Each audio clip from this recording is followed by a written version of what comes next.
Pode tocar bem alto, viu, irmã Sabrina?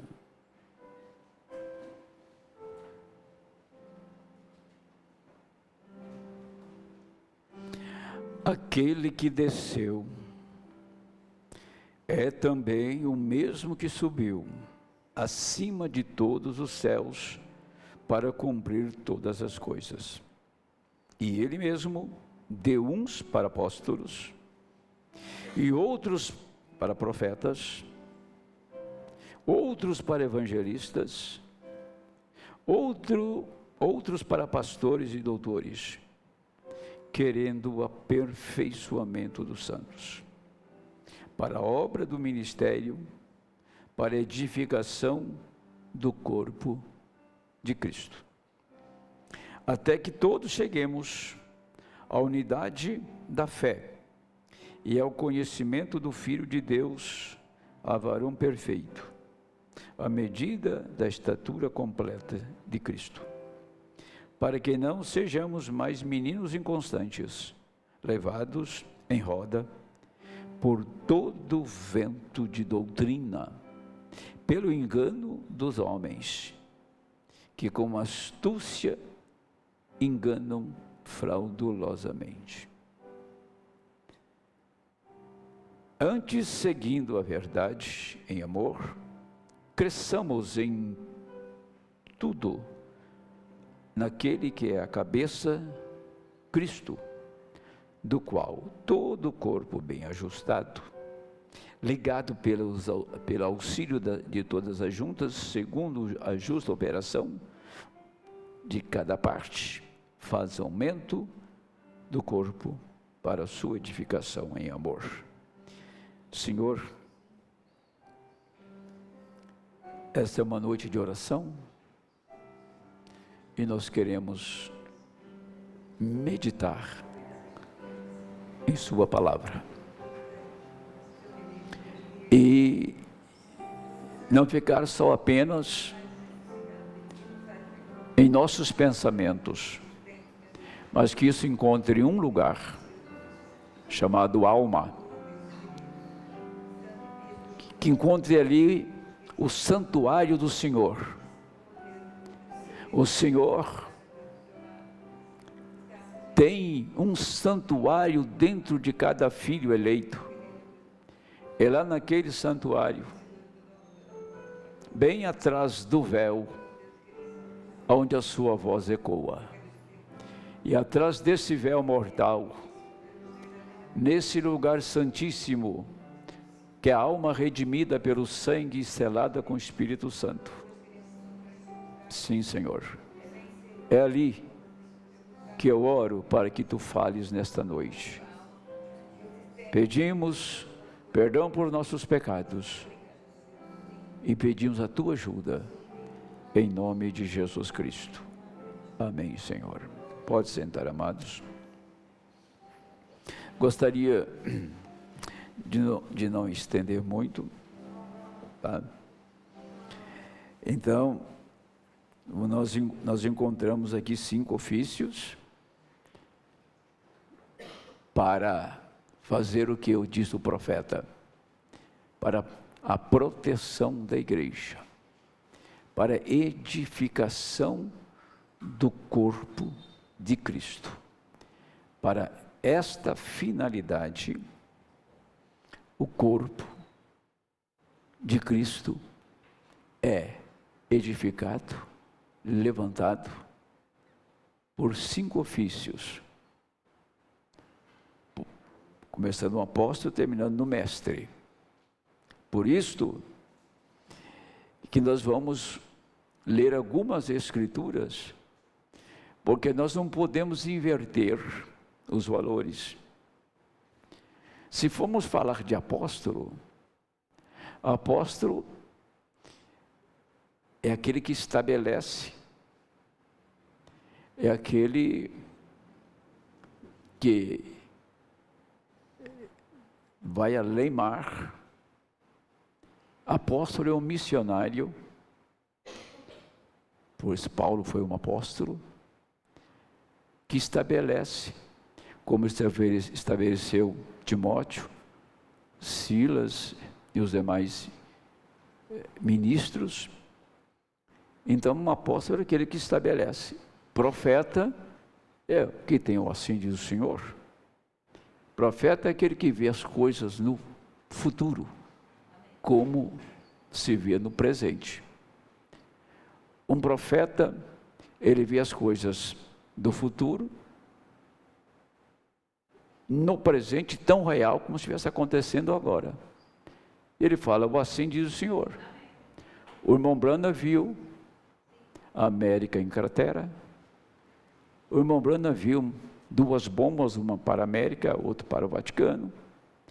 O irmão Branham viu uma mulher governando a América, e está aí. Ele viu em 33 isso, em 33, está acontecendo agora. Estava lá com ele, em 1933. Essa bomba aí vai ser depois dos 3 anos e meio de tribulação. Depois da morte de Elias e Moisés. Está para vir a qualquer momento. Isso dar início, porque vai dar início com o arrebatamento. Nada Deus vai fazer mais na terra, a não ser arrebatar a igreja. O próximo passo, o próximo episódio do Senhor, é levar a igreja embora. Nós temos pessoas muito atentas, vigiando por aquele dia, e temos muitas pessoas desatentas. Talvez não seja para ela o arrebatamento, por isso que ele não tem tanto interesse, né? Porque quando a coisa é para você, é comigo o caso. O caso, eu tenho parte nele, então eu vou me interessar por aquilo, porque aquilo é uma demanda minha, é uma demanda nossa. O arrebatamento, o rapto é uma demanda nossa. Entende? Quando aquilo não é uma demanda minha, eu não tenho muito interesse. Tá? Então eu não estou tão preocupado com o arrebatamento. Se você não está preocupado com o arrebatamento, então preocupe com ganhar dinheiro. Arruma uma boa igreja para você ir, né? Uma religião boa. Porque aqui não é lugar, não. Aqui é lugar para quem quer ser arrebatado. Tá? Nós temos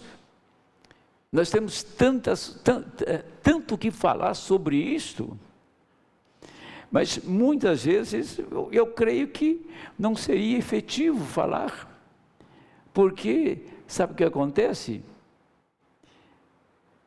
É a falta de atenção no que está sendo dito, a falta de atenção no que está sendo falado, a falta de aplicar aquilo que o Espírito fala aqui nesse púlpito, aplicar isto. Às vezes preocupamos com coisas que não seria necessário preocupar tanto. A mais necessária, que é vital, nós não preocupamos. Esse é o grande problema. Nós temos que estar atento. Hoje o pastor ligou para mim, porque queriam um entendimento melhor sobre Apocalipse capítulo 11. E eu falei algumas vezes aqui, e tem pessoas que estão interpretando aquilo errado.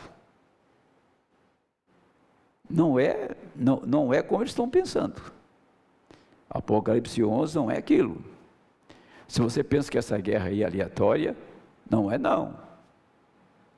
Eu te aconselho, se você gosta de leitura, você não vai ler em menos de 2 horas, 6 horas de leitura, você vai ler uma matéria chamada A Noite dos Cristais. Esse é o título da matéria, A Noite dos Cristais. Aí você vai ver onde está o espírito do nazismo, aí você vai entender o que é o Hezbollah, o que é o Irã, aí você vai entender o que é os jihaditas, aí você vai entender o que é alguns políticos nesse país, porque 200 milhões de demônios tomou Hitler, Mussolini, Stalin, né? E Eichmann, 4 ditadores. Então, foram soltos 200 milhões de demônios do rio Eufrates, e aqueles ditadores martirizaram os judeus, nós sabemos do Holocausto. Acabou o Holocausto, os ditadores morreram, porque o ditador é uma extensão do comunismo, começou em 1800. Entenderam? Só que os demônios mudam de roupagem. Aquele espírito do nazismo está aqui no Brasil. Aquele espírito que dá apoio para terrorista, que ajuda nações comunistas. Então, se você ler sobre isso, você vai espantar que você tem partido nazista nesta nação. A Noite dos Cristais, você vai começar lendo que os alemães determinaram matar os judeus. Noite dos Cristais, porque quebraram todas as lojas dos judeus na Alemanha. Por isso foi intitulada Noite dos Cristais, mas aí vai vindo as matérias. Então os alemães saíram naquela noite para matar os judeus. Se você o que eles fizeram com os judeus, um ser humano é capaz de fazer isso? E eles fizeram. Depois que veio Hitler, com o partido nazista. E isso não morreu. Isso está agora mesmo lá, acontecendo aquela guerra, visando tomar os 144 mil. Porque se eles matassem os 144 mil, não tinha razão mais para Jesus se revelar aos judeus. E, por outro lado, eles estão também fechando o cerco para pegar a noiva eleita. Mas aqui, ele usa uma outra roupagem, ele usa a doutrina. Eles usam os ensinamentos que nunca o profeta ensinou.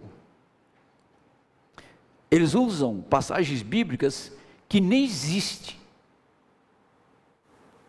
Esse é um espírito que trouxe já uma apostasia para aqueles que diz crer na mensagem. Então isso está em nosso meio. Estão procurando pegar. Satanás está furioso atrás dos eleitos.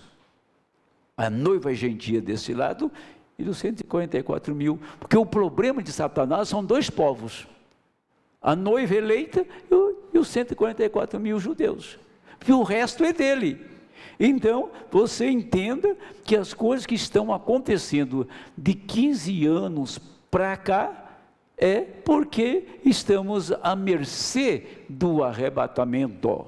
Estamos para ir embora daqui. E Satanás sabendo que quando a noiva for daqui, é um episódio que está marcando o fim dele na história.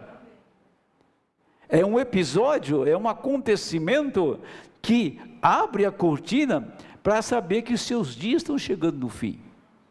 Por isso, ele nunca vai parar de fazer guerra, porque vai ter a guerra do Armagedon, que vai explodir o mundo numa guerra atômica, mas depois do milênio ele faz guerra de novo. Satanás só vai parar de fazer guerra quando ele for lançado no lago de fogo, com seus súditos, depois do milênio. Enquanto ele não for lançado no lago de fogo, na prisão dele, ele vai continuar. Porque esse é o ministério dele. Esse é o ministério do diabo. Se o diabo é tão fiel no seu ministério, então pensa bem o ministério de Elias para nós. O ministério de Moisés, o ministério de Josué, o ministério de Samuel, o ministério de Paulo, o ministério de William Branham. Pensa bem quem esses homens foram, Quando você fala em pilar de fogo, quando falamos em teofania, nós temos que saber que naquele pilar de fogo estavam os 5 ofícios.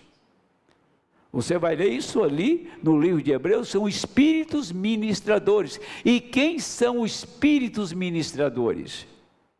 Espírito ministradores, que está lá no livro de Hebreus, são anjos que ministram em favor daqueles que hão de herdar a vida eterna.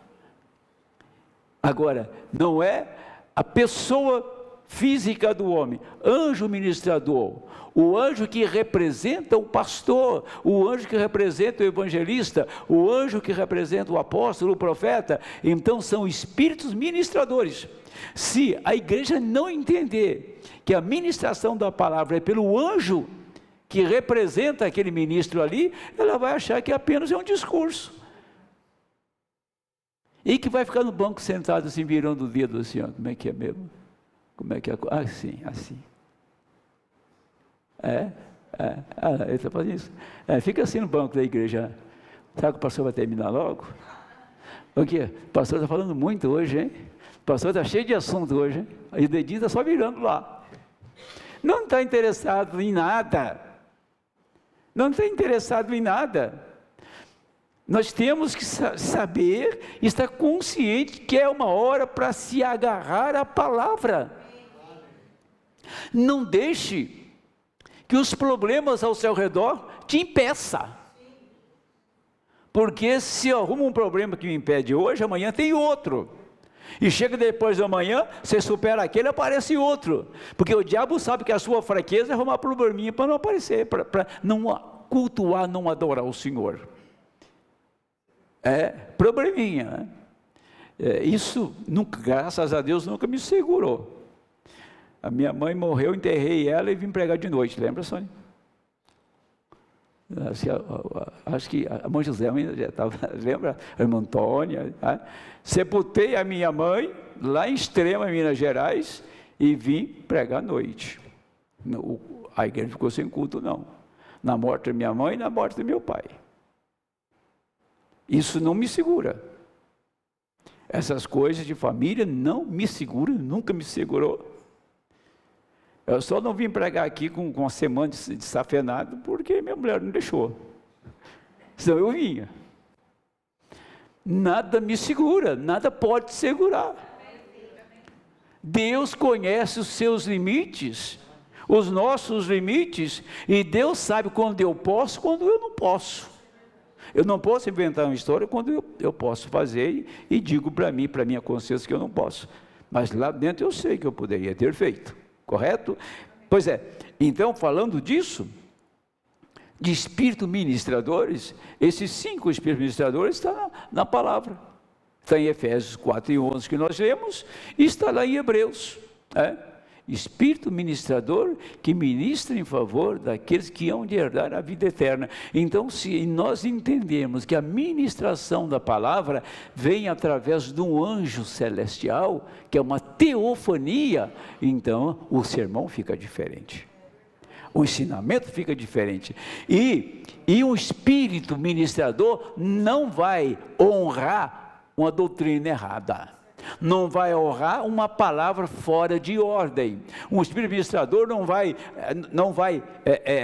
chancelar, confirmar um ensinamento que não seja verdadeiro.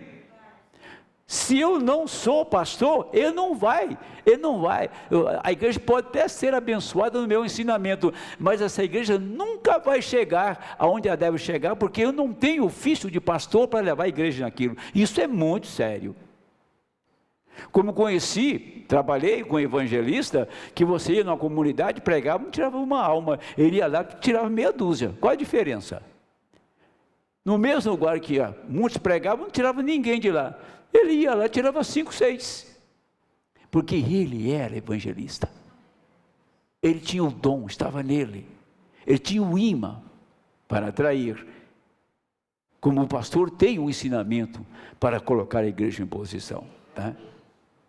Então, Deus não inverte isso. Deus está falando de evangelista, não de evangelismo. Tá? Deixa eu tomar aqui a escritura. pegar aqui a mensagem que o profeta fala, que é a mensagem, a era da igreja de Sardes. Nós temos aqui, vou ler direto. Ora, podemos ver que Jesus Cristo está se revelando através das eras pelo seu Espírito nos mensageiros. Eles são como era Moisés para os filhos de Israel. Assim como ele tinha a revelação de Deus e o ministério para o seu dia, deste modo, quando notamos que os mensageiros estão em suas mãos, né? Nas eras da igreja, vemos o Senhor identificando-se com estes homens, garantindo-lhes seu poder. Não é suficiente que ele tenha se associado a si mesmo com toda a igreja. O que vemos quando ele é visto em pé entre as 7 lâmpadas de ouro. Nem também é suficiente que vejamos o ministério quíntuplo de Efésios 4, profetas, mestres, evangelistas, pastores, tem apóstolos e mestres, porque em cada era a igreja se desviou, e ela é não somente o laicalismo, mas o clero. Os pastores estão errados tanto quanto as ovelhas. Se um pastor erra, preste bem atenção, você tem que ter postura e envergadura para falar. Se um pastor erra, toda a igreja vai errar. Tá? Porque a igreja está nos ensinamentos daquele pastor, através das Escrituras. Se um pastor erra, toda a igreja erra. Então, é muito bom saber o que estamos fazendo. Então, Deus se interferiu como principal pastor nos ministérios destes 7 homens, para conduzir seu povo de volta à verdade e ao abundante poder desta verdade. Deus está em seu povo, todo o seu povo, porque se qualquer homem não tem o Espírito de Cristo, ele não é dele, e ele é a palavra. Isto seria a palavra reconhecida no povo. Mas ele tem colocado uma liderança especial nestes homens de sua própria escolha, e através do determinado conselho de sua própria vontade. Eles aparecem uma vez em cada era. É o mesmo Espírito neles. Que clamor distante é este da heresia de Roma? Eles tinham um homem de sua própria escolha, um após o outro. Nenhum produziu o poder de Deus, nenhum habitando na palavra de Deus, cada um diferindo do outro perante ele e acrescentando o que deseja, como se ele fora Deus. Deus não estará nele, mas ele está em seu mensageiro, e aquele que tiver a plenitude de Deus seguirá o mensageiro, como o mensageiro é um seguidor do Senhor pela sua palavra. 7 mensageiros que estão à destra do Senhor, 7 mensageiros, Deus guiou estes homens, que começou em Paulo e terminou no irmão Brana. Esse mensageiro não foram o absoluto para a igreja, como Roma tem o homem absoluto, não sobra para ninguém, só para o chefe. A esses mensageiros das 7 eras, que trouxeram a mensagem para o seu dia, para o seu tempo, eles nada sabiam do quíntuplo de Efésios, mas uma coisa eles tinham: eles conheciam muito bem o livro de Hebreus, para saber quem era o ministrante daquela era. Quem ministrava na igreja era o próprio Senhor Jesus. Em cada era foi ele ministrando na igreja. Quando nós chegamos na nossa era, você encontra o Senhor Jesus ministrando na igreja com os 5 ofícios do seu corpo. Esse é o corpo de Cristo. Essa é a igreja dele, esses 5 ofícios ministrando na igreja para a perfeição desse corpo, para que essa igreja chegue à estatura completa, à medida do Senhor Jesus Cristo. Por isso que quando fala de 5 ofícios na igreja, as pessoas falam assim: na minha igreja tem um pastor, tá? Mas esse pastor que está ministrando esta noite, aqui, ele está ministrando exatamente a mensagem que veio para o mensageiro. E o mensageiro ministrou exatamente esses 5 ofícios. O irmão Branham tinha a mensagem do evangelista, do pastor, do apóstolo, do profeta. Então, eu estou ministrando como pastor, mas a mensagem do irmão Branham, que nela contém 5 ofícios para a perfeição do corpo. Só aconteceu isso na nossa era, porque a igreja tem que chegar à estatura completa de Cristo. Nas outras eras, a igreja não ia chegar à cabeça, a igreja não ia chegar à pedra angular, porque a pedra angular vinha na última era. A pedra angular veio para este tempo, e para chegar à pedra angular, tinha que chegar à plenitude da palavra, e por isso o mensageiro ele trouxe os 5 ofícios em sua mensagem para ser ministrado na igreja. Amém? Agora, eu quero que vocês leiam comigo uma escritura aqui que está em Crônicas 13, começará no primeiro versículo. E teve Davi conselho com os capitães dos milhares, dos centos e com todos os príncipes. E disse Davi a toda a congregação de Israel: se bem vos parece, e se vem isto do Senhor nosso Deus, enviemos depressa mensageiros a todos os nossos outros irmãos em todas as terras de Israel, e aos sacerdotes e aos levitas, com eles nas cidades e nos arrebaldes, para que se ajuntem conosco, e tornemo-nos a trazer para nós a arca do nosso Deus, porque não a buscamos nos dias de Saul. Então disse toda a congregação que assim se fizesse, porque esse negócio pareceu reto aos olhos de todo o povo. A arca não foi nem um dia no reinado de Saul, porque Saul era um rei político. Mas de que tribo era Saul? Você sabe? Tem algum rei de Benjamim?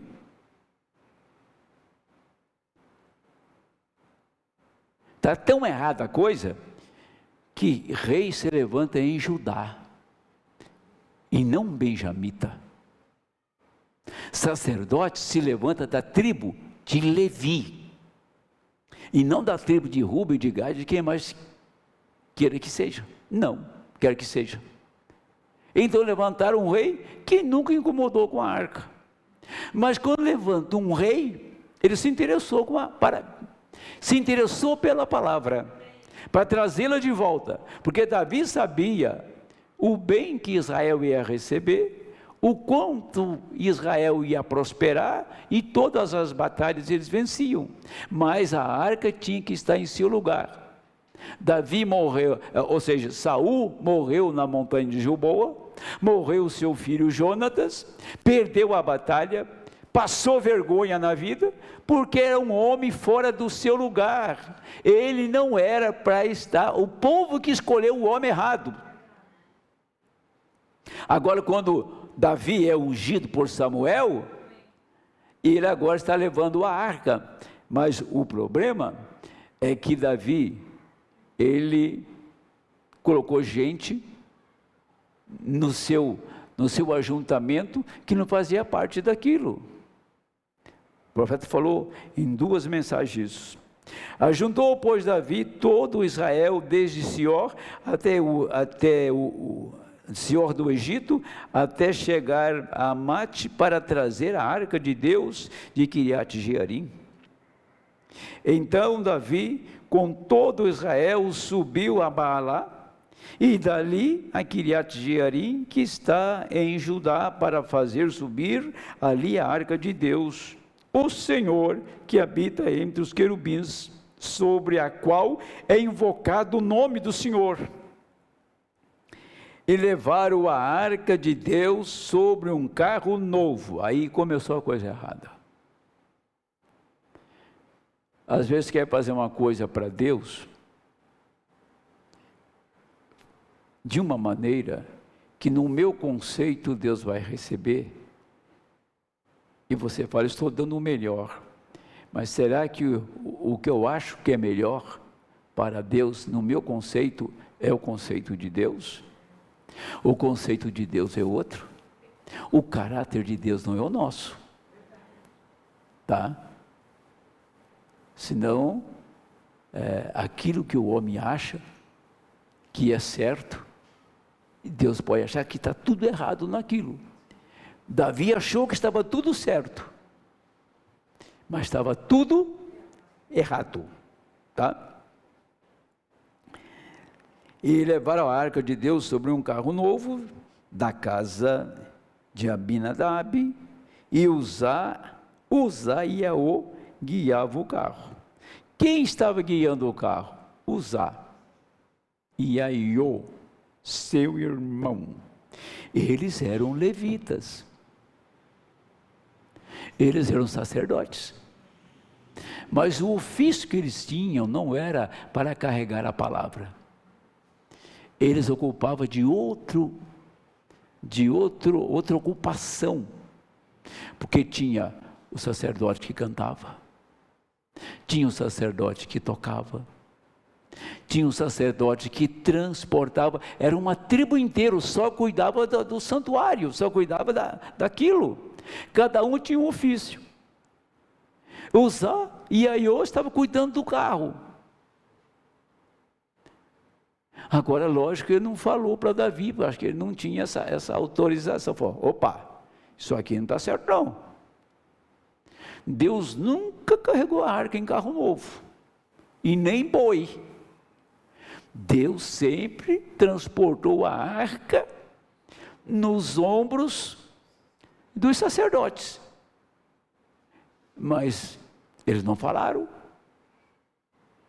E a arca estava sendo... E Deus, quando você quer conduzir a palavra de maneira errada, saiba que você vai quebrar a cara. Quando queremos fazer de maneira inadequada, errada, fora das Escrituras, vai quebrar a cara. Deus não permite a sua palavra ser conduzida por gente errada ou de maneira errada. O povo de Deus é um povo santo, peculiar e separado por Deus para as boas obras. Entenderam? Para as boas obras. Por isso que tem ministério e não chega em lugar nenhum, porque sempre levou a arca de maneira errada, e Deus não honra aquilo. Tem homem pregando casado 2 vezes? Tem, e aí? E aí? Está certo? Só se vê no gibi, no almanaque. Mas está cheio.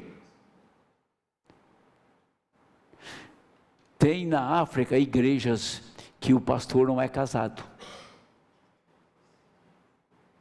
Recentemente tinha aqui no Paraguai, país vizinho, pastor que era solteiro. Foi lá, evangelizou um povo, batizou o povo, intitulou pastor e tocou o barco. Não, a coisa é feia, tá? Quando você quer fazer a coisa certinha na maneira de Deus, você não vai ter muito sucesso. Você não vai ter muito sucesso, que só vai aderir àquilo os revelados, os eleitos. Quando você entra no lugar e você vê que a arca está levando de maneira indevida, você não é capaz. Agora, se você está procurando sermões para te emocionar, tem muitos por aí. Os caçadores de pregador na internet, você vai encontrar pregador que estimula as pessoas, sabe como trabalhar com o emocional dela, fica tudo estimulado, acha que aquilo é Deus. Deus não precisa das nossas emoções, apesar de que emoção é um sentimento inerente ao ser humano, mas Deus não trabalha com emoção para te dar o Espírito Santo e nem para te levar à perfeição. Ele trabalha com a palavra. É por isso que muitos estão lenhando com o cabo do machado. Eu não sinto falta da igreja, fico só em casa, fico só na internet. Quer dizer, então, que aquelas reuniões lá nas cavernas, aquelas reuniões escondidas à noite, aqueles grupinhos, correndo, fugindo da perseguição, não valeu nada aquilo.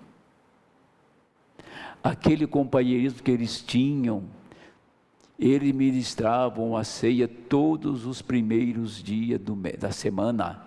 Eles tomavam a ceia 4 vezes por semana, diz o profeta, a igreja primitiva. E depois dessa ordem, eles saíam com a ceia e levavam aos doentes. A igreja reunia, Paulo reunia na casa de irmãos. Reunir em companheirismo ao redor da palavra é algo que traz Deus em cena, e Deus começou assim lá no Pentecostes, começou com 120 no Pentecostes. Agora você acha que ficar em casa para ouvir uma fita, ouvir um vídeo, ficar em casa assistindo um culto aleatório, você está bem? Sua alma está vazia, companheiro. A sua alma está vazia, porque você está ouvindo um culto de um pastor, pode ser de qualquer parte do Brasil, qualquer linha que ele esteja pregando, e pode ser um culto de uma pregação de meia hora, de 1 hora, de 2 horas, de 3 horas, e você fica ali sozinho ouvindo aquilo, tá? Chega uma hora que isto te cansa e você percebe que aquilo não está ali fazendo bem, não está sustentando a sua alma. Por quê? Porque você está fora de ordem, porque tem um lugar onde o povo de Deus reúne em companheirismo ao redor da palavra, são pessoas de mentes semelhantes, e um só coração reunido ao redor da palavra, criando uma atmosfera e o Espírito Santo se manifestando. Eu estou pregando aqui nesta noite, esse sermão bem simples, mas era uma coisa. Ontem à noite eu estava meditando nesse assunto. Estava lendo a mensagem, a queda do mundo, e estava meditando nesse assunto. E veio o parágrafo 102, que Deus criou, Deus trouxe o quíntuplo de Efésios, 5 ofícios, para proteger, a proteção da igreja. que é Cristo, não é o homem, é Cristo, tá? E disso nasceu um desejo em meu coração para falar deste assunto nesta noite. Então Deus sabe o que a igreja do pastor João Henrique precisa, né? Deus sabe o que esse ministério precisa. Como pode ter um ministro, irmão, pregando uma outra linha, mas a igreja dele precisa ouvir aquilo. Tem outro pastor ministro, irmão ministro, lá de outro lado, pregando um outro assunto, mas aquele povo precisa daquele assunto para aquela hora. Assim que Deus trata com a igreja, tratando do assunto que a igreja está necessitando de ouvir. O pastor que está lá na internet não sabe o que você precisa, não, porque está pregando para o povo dele, não para você. Pregando para o povo dele, não para você. Tome cuidado com isso. Não sou contra isso. Temos excelentes ministros, não sou contra. Tem que saber que ele está pregando para o povo dele. Ele é o pastor daquele rebanho. Davi e todo Israel se alegravam-se perante Deus com toda a sua força, em cântico, com harpas, e com alaúdes, e com tambores, e com símbolos, e com trombetas. Era uma orquestra. E chegando à eira de Quidom, estendeu-os a mão para segurar a arca, porque os bois tropeçavam. Então se acendeu a ira do Senhor contra Uza, e o feriu, por ter estendido a mão à arca, e morreu ali perante o Senhor. Por que veja bem, ele era um bom homem? Sim. Uma coisa que vamos pensar, o jovem rico era um bom homem? Jesus amou ele? Onde ele está? Está respondido, né? Era um bom homem, Jesus amou ele e ele está no inferno. Pense nisto, tá? Agora você percebe que Uzá era um bom homem, era um sacerdote, e ele sendo sacerdote, ele sabia que aquilo não estava certo. Ele estava num grande avivamento, ele estava num grande momento, com muita alegria, porque a palavra estava voltando para Israel, e eles sabiam o que representava, o que significava a palavra de volta, que estava 20 anos fora do seu lugar, que Saul não ligou para a palavra, porque ele era político. Eira é o lugar que você, é como um lugar que você seca grãos. Eira é um grande lugar, sim, onde você seca grão, tipo assim de um terreiro. E ia passando por lá, um lugar plano, e os bois tropeçaram. E a arca pendeu e ia cair. Uzá defendeu a palavra. Pá! Impediu que a arca caísse. Pôs a mão, caiu morto. Ele era um bom homem. Ele era um sacerdote. Por que ele morreu? Porque ele estava ministrando fora de lugar. Aquilo não era a posição dele. Estava ministrando fora de lugar. Ele não era para fazer aquilo. Aquele era o lugar errado. Ele não podia pôr a mão na arca. Não podia pôr a mão na palavra. Pôs e morreu. Lógico, acabou a festa, né? A arca não entrou em Jerusalém, voltou para a casa de Obed, e assim por diante, que é uma história muito bonita, o propósito de Deus nisto, mas isso nos enquadra em Efésios, capítulo 5 ou 4, verso 11, em diante, E enquadra em Hebreus 3 também, que diz que Deus, Ele envia espíritos ministradores para ministrar em favor daqueles que hão de herdar a vida eterna. Agora, veja bem, para mim isto é sagrado. Para esta igreja que me escuta, isto é sagrado. Não é uma coisa leviana, é uma coisa simples e leviana. O pastor foi na igreja hoje e trouxe esta palavra, só isso. Hoje eu fui no culto de oração, só isso. Ou será que o Espírito, de uma maneira propositada, Ele está cuidando de alguém nesta hora, está instruindo alguém, porque não é momento para você ouvir e apenas ficar no seu intelecto, é tempo de nós darmos oportunidade para a palavra descer em nosso coração, para que haja uma mudança, uma transformação, né? Nós temos que ir embora, gente, nós precisamos ir embora, é tempo de despedir dessa carcaça velha, é tempo de sair desse velho mundo. Eu tenho um gráfico aqui, domingo vou passar para vocês, é impressionante, não vai dar tempo hoje.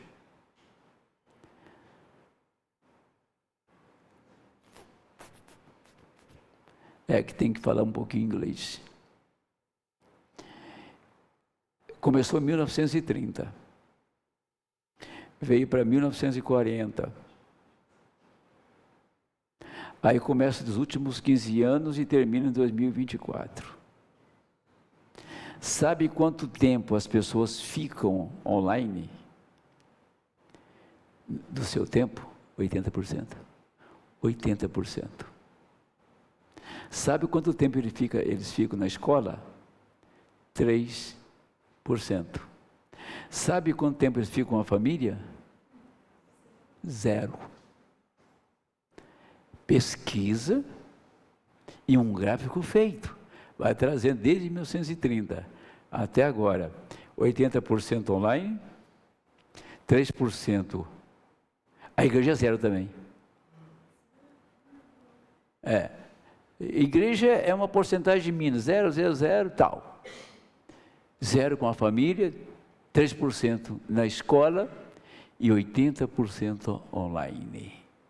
80% separado, viajando através do mundo. Domingo eu vou passar para vocês ver esse gráfico, esse estudo que fora feito. É por isso que é um bando de selvagem no mundo. É por isso que é um bando de alienados no mundo. É por isso que senta no banco da igreja, fica caçando barata no teto. Não tem barata no teto dessa igreja aqui. O dia que tiver, você fala, a gente mata ela. Não é não, Marlindo? Sobe lá e mata, né? Não tem barata na parede. Tem a palavra do púlpito. Amém? Tem Deus falando aqui. Tem o Senhor trovejando neste lugar. Se isso não é importante para um cristão, o que é importante para você? É isso que nos está tirando daqui, é isso que está nos colocando na eternidade, é isso que está nos levando para a glória. E se nós não valorizarmos e não abraçarmos aquilo que nos está colocando do outro lado, o que é que eu vou dar valor aqui? Deixa eu terminar. Quíntuplo de Efésios, cada um no seu lugar. E Deus nunca tratou com Israel até que venha a sua terra. Deus não trata com Israel fora da sua terra. Por isso que Israel está em sua terra. Os 144 mil está lá. O diabo está louquinho para acabar com eles. Mas não é por aí, né? Israel repatriou em 1948, hasteou a bandeira com a estrela de Davi, tá? Então está em sua terra. Ele não trata com Israel fora da sua terra. Você podia pegar Abraão, que foi lá para Gerar e teve problema. Você pode pegar Jacó, que estava fora do seu lugar, e teve problema. Deus, um judeu fora da sua terra, ele está em dificuldade. Um cristão fora da palavra, ele está em problema. Aí ele diz, assim diz o Senhor, Deus não tratará com sua igreja até que ela regresse à terra. A mensagem da hora. A mensagem da hora. E o profeta diz,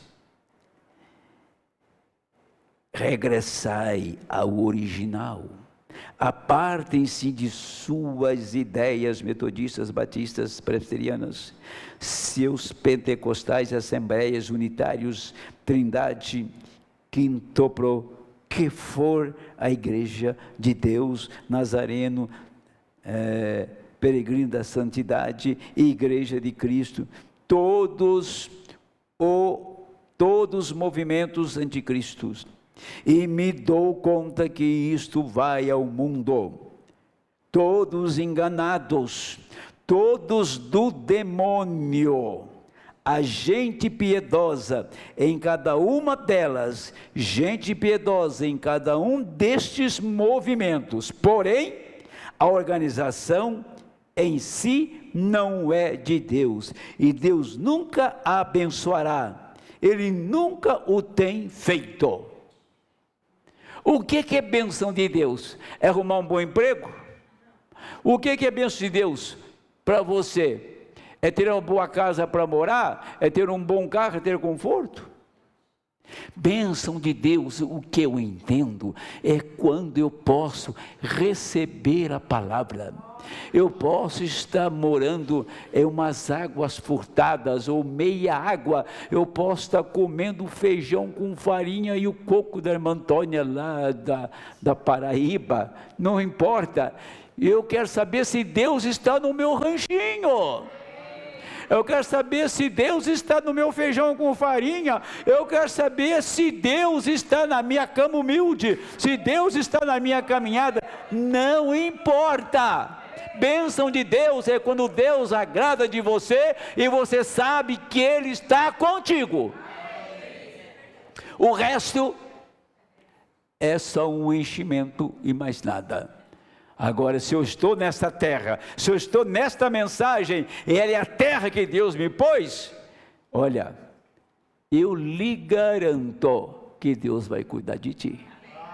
Se você tem guardado a mensagem, tem guardado a palavra, eu lhe garanto que Deus vai cuidar de ti, não importa a circunstância, não importa o dia, não importa a hora, não importa a situação, Ele vai cuidar de você. Por quê? Porque você está na terra que Ele te deu, e a terra que Ele te deu é esta mensagem, e esta mensagem é a palavra. Amém. Agora eu vou indo para o final. Eu achei isso aqui tremendamente edificante. Não esteja você confundido, porque Ele tem 3 ofícios, ou 3 manifestações. Na terra, ele era um profeta. No céu, ele é um sacerdote. Regressando à terra, ele é rei dos reis. O que era? Esse é Jesus, o profeta. O que é? Esse é o sumo sacerdote, fazendo intercessão. Que pode compadecer de nossas fraquezas. O que há de vir? Esse é o rei que está vindo. Na terra, ele era a palavra, o profeta. Moisés disse dele: o Senhor vosso Deus vos levantará profeta como eu. E será que, se não ouvirem as palavras daquele profeta, serão desarraigados do povo. Note, estes dados acerca de Jesus na terra: foi profeta, ovelha, filho. Isto não quer dizer que eram três, foram apenas manifestações ou ofícios da mesma pessoa. Agora, há uma escritura aqui, veja bem, que eu vou dizer, ele era ele foi filho, ele foi profeta, tá? Ele era e carregava os ofícios nele. Quando ele redimiu, agora seria uma mensagem inteira para voltar, quando ele redimiu a mulher do poço, ele não podia fazer se ele não fosse sacerdote, que só intercede é sacerdote, tá? E a mulher olhou para ele, e ele era um filho. Ele nasceu como ovelha, não foi? Nasceu como ovelha muda, foi levado ao matadouro perante os seus criadores. Ele era o filho do homem. Mas quando a mulher olhou para ele, disse que ele era um profeta. E a mulher acrescentou e disse: quando vier o Messias, ele será um profeta. E ele emendou a frase dela e disse: eu sou o Messias. Então eu sou o profeta, eu sou o Messias, eu sou o seu sacerdote, não aquele sacerdote samaritano que está no inferno, mas eu sou o seu sacerdote. E naquela hora ele redimiu aquela mulher, porque aqueles ofícios foi em busca de uma alma eleita. E lá no poço de Jacó, foi lá o ofício profeta, foi lá o ofício sacerdote, foi lá o ofício filho do homem, e redimiu aquela mulher. Aquilo que foi lá no poço de Jacó, chegou a mim, chegou a você, sacerdote, filho, profeta e Deus Elohim, Deus eterno. Deus abençoe em nome do Senhor, amém. Vamos orar. Hoje eu tomei o tempo da oração, nem percebi.